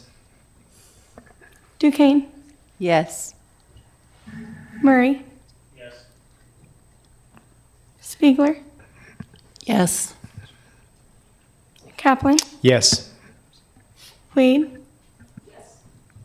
Roy. Yes. Passes. Thank you. So now the motion on the table is for the child care program services, 235. And any other discussion on that? Ariana? I'm with Counselor Dale that it's a slippery slope to draw from reserves. However, I understand the transformational point we're at with this program. I find it difficult, and this might not be my place, this is my committee member, but I think this is fundamentally having truly affordable housing in Ashland. And if we need to pull money from reserves or other places, it should be, in order to fix this, to go to that. But I'll be voting in favor of it. Bob? Yep.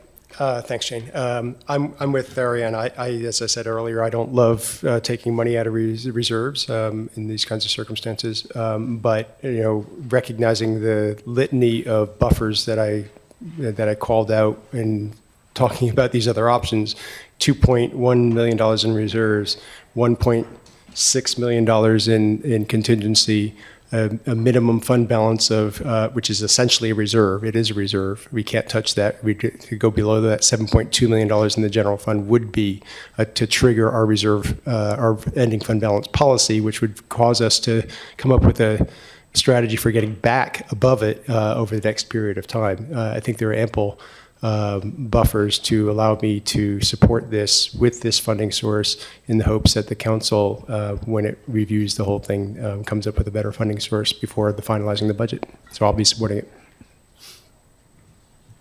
Any other discussion? All right, let's vote on the amended motion. Mayor Graham, Yes. Hunter, Yes. Dale, No. Adams, Yes. Fredericks, Yes. Hanson, Yes. Duquesne, Yes. Murray. Yes. Spiegler, Yes. Kaplan, Yes. Wade, Yes. Roy. Yes. Motion passes. Thank you. I would now, do you have a question? Well, I know that do we have other agenda items still, or are we through the? Yes, in that I'm opening it up to any other motions to amend the budget. Dylan? Yeah, sorry, real quick. I just wanted to make a brief comment. Now that you voted, I can say something. No, I appreciate Mayor Graham's amendment of changing how we talk about that. It's likely that we will see after the first year some school closures, some program closures. That's a real possibility, and other programs will have to step up and expand. And this gives them the flexibility to do so and not tie their hands to one specific thing. So thank you for that, and I'm sure I can speak for the ad hoc committee that they thank you for that as well. Great. So then, Meg. Yes, I'm wondering, given the discussion that we just had and about the lack of a clear reserve policy, if it's within the ability of this committee to recommend that to council that they establish a reserve policy for the city? I'm sure in that in that general sense. Yes. Yeah. Yeah, I would like to move that the committee recommend to council to establish a reserve policy this year. Second. I don't know who got that. So. But please, Meg. Yes, I mean, I think that we just heard from finance about a desire for that, and I think for this committee in the future, clearly, like, we need to have a better understanding of the role of the reserve and the healthy level for it to be at. Thank you. I will let the person who officially seconded. Simultaneously, I heard it both years.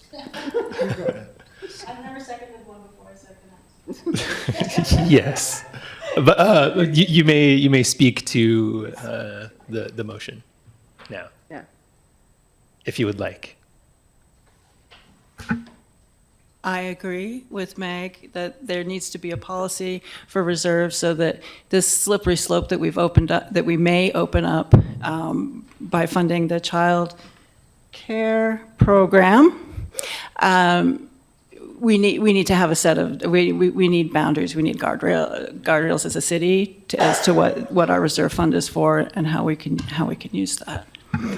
And it will also help us not slide down a slippery slope. Thank you. Any other discussion?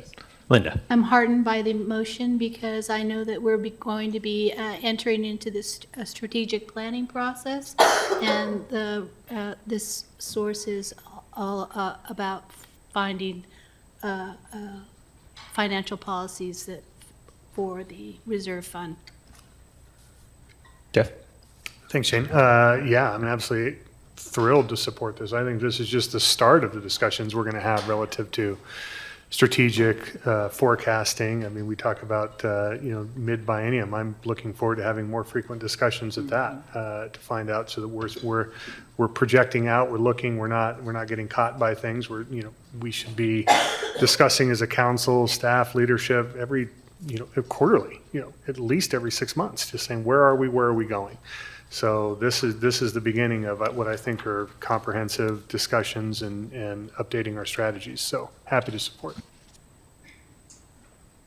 Any other discussion? Gina? Thank you. I wanted to go back to what our chairperson, Mr. Murphy said, Murray, about the insurance, because when we look at guardrails and we look at minimums, maximums, and what we're doing, and the question that you brought up about the insurance, that was interesting, when the answer I believe that you received is that we haven't done that before. I'm not sure what your question was, ditto, but I'm just outlining in a lot of the council discussions I've been involved in, big elephant in the room. And so you're really managing FTE and those benefits, and you're bounded by what union contracts you have. Mm-hmm. So if you take a long-term view over this, we literally had really tough union negotiations for 5 years. Mm-hmm. And that's one way we balance some of that out. But you're not at 70%, you're about 62. But some of these other benefits are all real expenses. It's $10 million a year. So yeah, it impacts. Something I didn't hear much about in the budget, and just wanted to raise it up. And I appreciate you raising that up, because a lot of that, what I heard is that's how we got here. Insurance went up and things happened, and that's how we got here. And you kind of answered my question. It's not just about the FTEs, but when you run a business, you anticipate things like that going up and people retiring, and I just want us to do better. I just want us to do better, because being a previous business owner myself, you anticipate what's going to happen 2 years, 5 years. And so I just want us to do better. So I really appreciate the question you brought up. I just wanted to acknowledge that. Thank you. Point of order, aren't we still on this motion? Yes. Oh, yes, we are. I thought we had voted. We were done. Okay. No. Thank Bob? you. Yeah, I'd like to speak to the motion. I will be supporting it. I think it's a good idea for the council to spend some time with our staff developing a reserve policy. I would hate to leave the impression that the city has no policy about reserves. We actually do have very healthy reserves in the general fund. We were talked about before, $7.2 million is the minimum fund balance policy. That is a kind of reserve policy, as is the contingency. $1.6 million, I think it is, in contingency, in a fund that has $40 million of operating expenses. We've got about a 25% that we're keeping standing still. I'm raising, I think, probably a little bit higher, 25%, maybe 20%.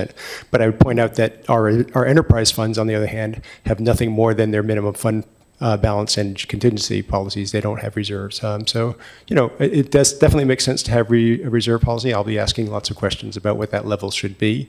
It's good to be conservative, but it's also not good to tie up so much of our resources that we can't use them for our residents of Ashland. So, but I'll be voting for this, supporting this. So, thank you. Any other discussion before the vote? All right, let's vote. Mayor Graham, Yes. Hunter, Yes. Dale, Yes. Adams, Yes? Fredericks, Yes. Duquesne, Yes. Hanson, Yes. Murray, Yes. Spiegler, Yes. Kaplan, Yes. Wade, Yes. Roy. Yes. Motion passes. Oh, I get to vote now. oh, you, excuse me. Bloom. Yes. Motion passes. Thank you. Does anybody have any other motions they would like to put forth that amend the budget or something to that effect? Actually, I have another one that I want to make sure doesn't get lost, because we've talked several times about wanting to reconvene this committee to review or check in at a year's time as opposed to 2 years' time. That has been sort of noted in discussion at several moments. So I wanted to go ahead and put that forward and see if there is interest in the committee in meeting again to review the budget in a year rather than in 2 years. Was that a motion? I didn't know if I wanted to see if there was interest first. Yeah, I move that we reconvene in a year's time rather after today's proceedings rather than in 2 years' time. Point. Oh. Oh, you did? Just quick point of clarification. I absolutely support this. I'm just questioning whether the Citizens Budget Committee can vote to reconvene, or if that has to be formalized by council, which I'm absolutely in support of us doing that, but maybe it comes in, and again, maybe this is a question for the city attorney, but maybe it comes in the form of we request that council asks us and then we formalize that in a motion, just to make sure that we're acting. But I support this, absolutely. Probably a recommendation to council. Right, yeah, that's what I took, at least, that it was a recommendation. All right, so I withdraw the previous worded motion, and I move that we recommend that council call the budget committee to meet in 1 year's time. Second. Or did you get it? Jim seconds. Any further discussion towards it? Not to pull people into more meetings, but it sounded like something that was needed, especially with all of the uncertainty around funding and expenses at this moment in time. Thank you. Jim, can you speak to me? Yeah, I mean, 2 years is a long time to go, as you probably already know. And so 1 year in, we'll have a lot better sense of some of these successes and programs and things that we've allocated funds to, and we'll have a better sense, and we'll be a lot smarter than the next time the budget cycle comes than having to go 2 years without, and then, hey, what happened? So I think it'll be helpful to have a better educated committee. I just love meetings, and I love meeting with all these really smart people that are here doing their public service so appropriately. So yes, I'll be waiting for it with bated breath. Gina? Thank you, Shane. I do support this. Thank you, Meg. I believe, I agree what was mentioned earlier, is that we'll be more productive. All of us will be more productive with this that's put in front of us, and we'll be able to measure it and see where we are, maybe where we need to pivot. So I support this. Thank you, Meg. Eric? Yeah, I'm curious, city manager, what this might do to staff time. I don't know, Mary Ann, do you want to speak to the process? Yeah, I think, well, just as a point of clarification for the actual budget process, and I'd have to double check with staff, but I believe that once the Citizen Budget Committee approves the recommendation of a budget to City Council, the Budget Committee is at that point, the responsibilities are complete. So if we did come back as this particular committee, it would be potentially as a study session. I think there are some, I'm not sure if, what the terms are for some of the seats, but yeah, just Yeah, to answer your information. question, Councilor Hanson, we'll have to look at the terms because we may not have a full committee in a year. And it will take staff time to put an agenda together and seat the meeting. I support this as well, and I see it as a great opportunity, and I like the idea of dovetailing it into a study session. Perhaps maybe it's rolled into a review, whether that be a quarterly or something. But I appreciate the idea and the motion, and like having a better finger on the pulse. So yeah, thanks for that. Yeah, thank you for bringing this forward, and absolutely, I think it's should be top of mind of us counselors to make sure we formalize this in motion on our end, so that way it's something gets on the schedule, and then what that looks like, it might be a study session Q&A, it might morph. I mean, we'll see what happens over the course of a year. A lot can happen, but I would like to echo what committee member Adam said. I like meetings also, and I know that the next two items are really a formality, so I just wanted to say, like, what an incredibly talented group of people up here, and the opportunity to meet again with all of you and your minds and your opinions does nothing but benefit the city, and I think all of us as counselors as well. So thank you for your service. Mayor? Thank you, Chair.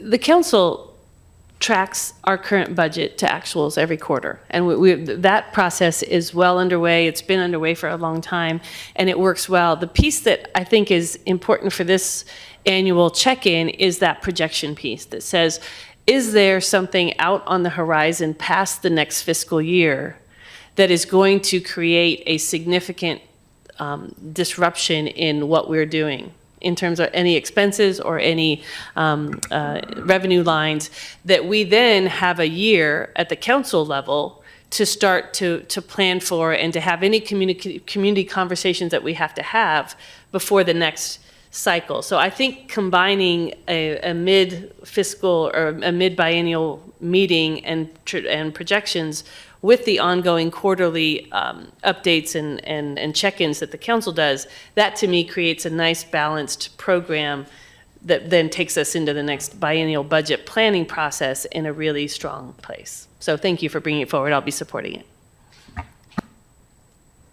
Any further discussion? All right, let's vote. Bloom, Yes. Mayor Graham, Yes. Hunter, Yes. Dale, Yes. Adams, Yes. Fredericks, Yes. Hanson, Yes. Duquesne, Yes. Murray, Yes. Spiegler, Yes. Kaplan, Yes. Wade, Yes. Roy. Yes. Motion passes. Thank you. Thank you, everybody. All right, so before we get into these last items, I just want to make sure that there are no other motions out there for anybody to amend the budget in any way. All right. Linda. I move to approve the property tax levy in the amount of $4.2865 per $1,000 of assessed value for fiscal year 2025 to 2026 and fiscal year 2026 to 2027 respectively, and approve property taxes for the payment of general obligation principal and interest bonded debt in the total amounts of $213,552 for fiscal year 2025 to 2026 and $202,774,000 for fiscal year 2026 to 2027.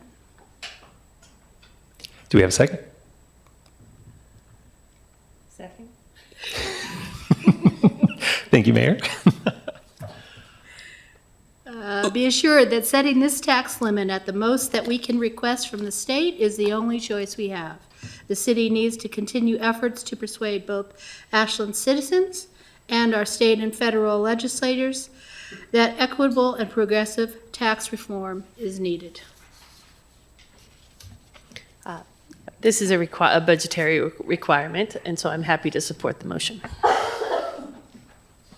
Any other discussion? Gina? Thanks, Shane. I wanted to, but it's not question asking time. So then I'll turn it into a statement.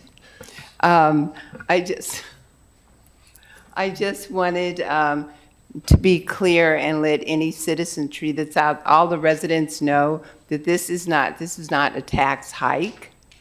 Like the mayor said, it's due by law. Taxes are already tapped out, so nothing is going to change. Thank you. Thank you for that. Any other discussion? All right, let's vote on it. Bloom, Yes. Mayor Graham, Yes. Hunter, Yes. Dale, Yes. Adams, Yes. Fredericks, Yes. Hanson, Yes. Duquesne, Yes. Murray. Yes.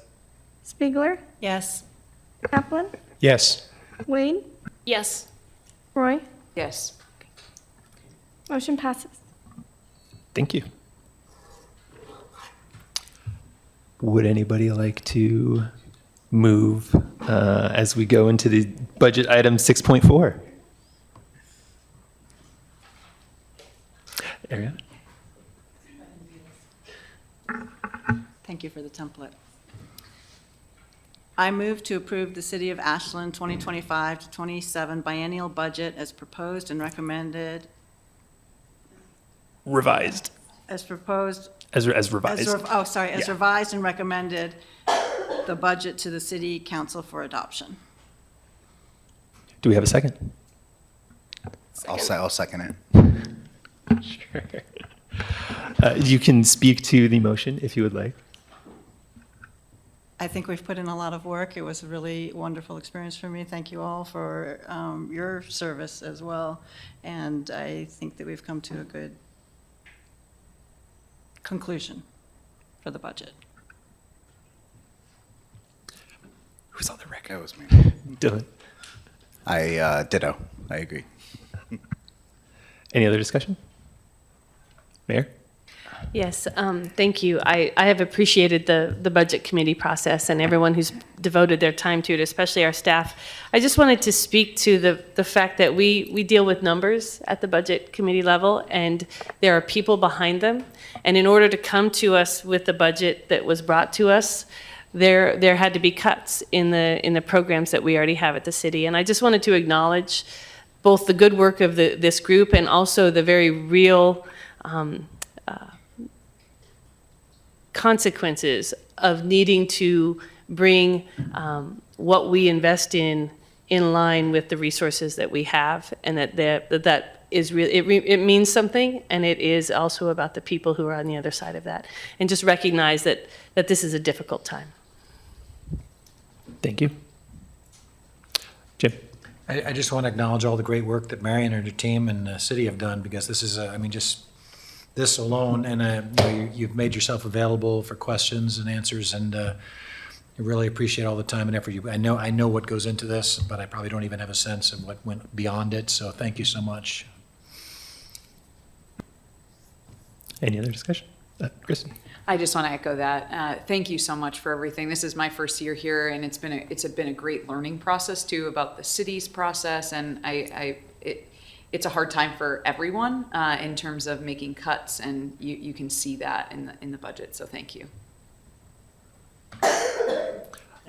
Mike? Yeah, I'd also like to acknowledge the amount of work that goes into this. It's one of the better budget processes I've ever seen, and I've been in a few of them. And I got involved because you hear a lot of things on the street, we can't do this, and we got this problem here, we got that on next door or something, but this is a really well-structured financial support that the city has for a lot of these things. And I didn't know that until I got involved and went through all the line items and what you're doing. So thank you to the staff, thank you to council for staying on top of it, and I think everybody did a good job, so acknowledging that. Eric? Thank you, Chair. We came into this budget process with staff having really rolled up their sleeves and done some hard work and made some cuts, and living within our anticipated income, we knew that there were going to be some hard decisions, and we also knew that there were some opportunities for collaboration and some opportunities for the citizens to pitch in more. And that does not go lightly on me either. I know that that these proposed increased fees are going to affect people, and I know that that this team and the council and the commissioners have really been trying to represent the citizenry, and to the best of their ability. I'm just proud of everybody's work and collaboration. And when Those programs that didn't get cut are available next year. I think we can pat ourselves on the back. And I just thank everybody for their open-mindedness and their kindness. And I'm really proud of the work we did here. Thank you, staff. Bob? Yeah, thanks, Shane. I'd like to just echo what many of my colleagues said, thanking members of the Budget Committee. This is, you kind of came in and dug in and asked good questions, difficult questions, made some good recommendations that I appreciate. It's a help to us on the council to really get your perspectives and have a broader conversation about what's going on and what some of the issues are. I appreciate also your willingness to come back a year from now and stick with it. I think that's something that I know has been requested in the past of by budget committees, and I think I'm not sure it actually happened when it was requested in the past, but I think I feel pretty confident that this time it's gonna happen. So I appreciate your willingness to do that, and I also want to thank the staff for really running this, putting this all together, being in good humor despite difficult questions, and always being super professional and doing a great job. So thank you so much. I'll be supporting this. Gina? Thanks, Shane. I too appreciate everybody's work and the laughter. We have to have humor. Never leave home without it. For where I stand when it comes to the budget, I will not be supporting the budget because I don't see how this budget is sustainable when we are balancing a budget taxing people. I look at the fees that are already in place, the $11, now the $5, and we don't know how much the electric and the water is going to be. I know and I realize that grants are not in this budget. However, a loan is the biggest loan that has ever been asked of the people of Ashland. And we don't even know how we're going to fund that. So what is it all going to look like at the end of the day? What is that monthly bill going to look like? That is unknown. I can't support something that's going to impact so many people on unknown. And so I will not be supporting this budget. Thank you, Shane. Thank you. Any other discussion? Hearing none, let's vote on the approval of the budget, the revised budget. Bloom, Yes. Mayor Graham, Yes. Hunter, Yes. Dale, Yes. Adams, Yes. Fredericks, Yes. Hanson, Yes. Duquesne, No. Murray, Yes. Spiegler, Yes. Kaplan, Yes. Wade, Yes. Roy. Yes. Motion passes. Thank you. And I do want to say also thank you to everyone and thank you to staff for all your hard work in this.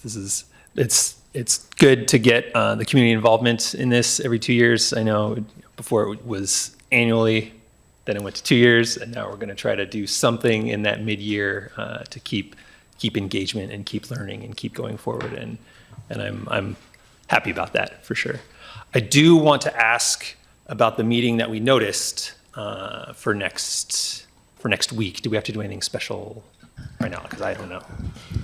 So we learned that we didn't need to notice it until after this meeting.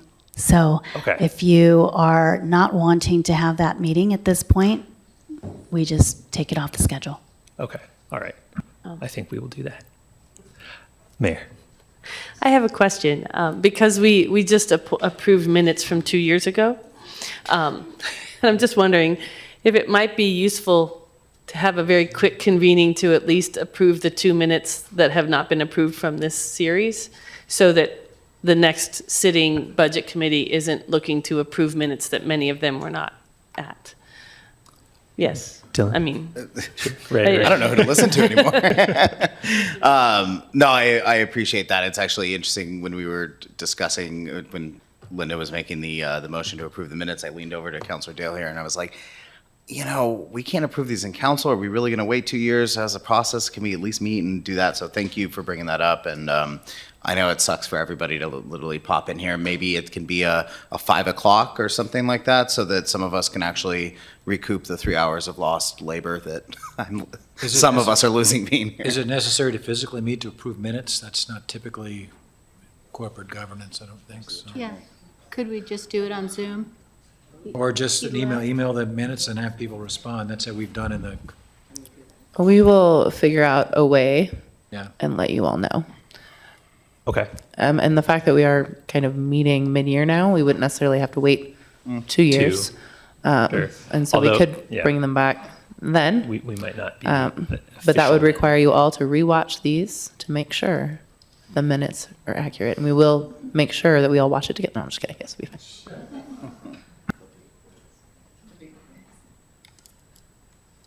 All right. So, all right. Yes. You'll let us know if you want us back or if we can do something over electronic means. Yeah, Zoom, something like that. All right. That works. That works for me too. And I just want to thank Shane for running a great meeting, great several meetings. Thank you. Thank you. Appreciate it. Fun. Yeah. Thank you all for, voting me chair. It's a good fun thing to do for the community, for sure. With that, though, I don't think there's anything else. Anybody has anything else? Second. All those in favor? Aye. Aye.